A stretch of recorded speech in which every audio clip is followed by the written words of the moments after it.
So the Alan Wake 2 Escape the Dark Place experience, it's quite a bespoke experience for our wonderful creators who are going to be taking part in it.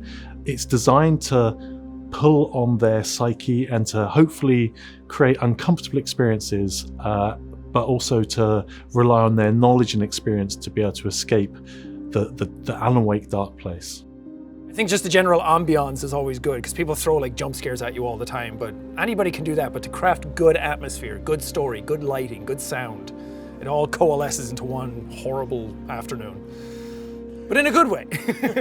I want that sensation where I'm standing somewhere and I'm too scared to like explore what's ahead of me. That's like what I'm going for. That's the experience. Oh no, God, that looks scary. I hate this.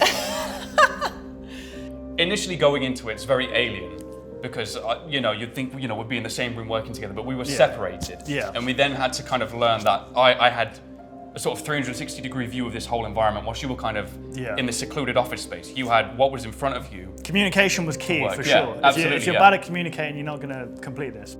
The idea was that we wanted to recreate some of the puzzles, or at least the feeling of some of the puzzles that are featured in the game. The key difference we have here is that we have two participants in this escape room experience. One who we called the Lost, who's the person exploring the space, and one who is the Seeker, who is trapped in the basement room and has access to some of Alan's manuscripts.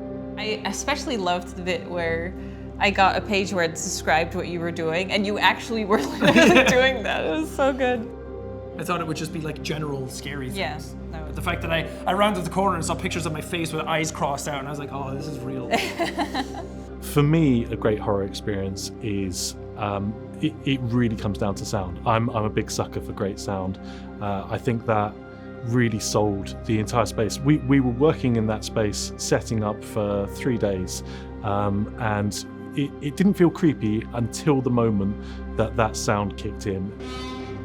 Look, check the ceiling. What is that sound? There's something going bad. There is shifting happening in this room, man. This is like an elevation above many other things that, an opportunity, it's like usually it's nothing like this. Having a whole place kitted out directly for us to, partake in this adventure that's been kind of... It felt like a genuine horror game as well, like with the puzzles and we had stuff. to, keep the communication going, else one of us wouldn't know what's going on, and only by working together and kind of realizing that as soon as we could start to move through these floors as fast as we can.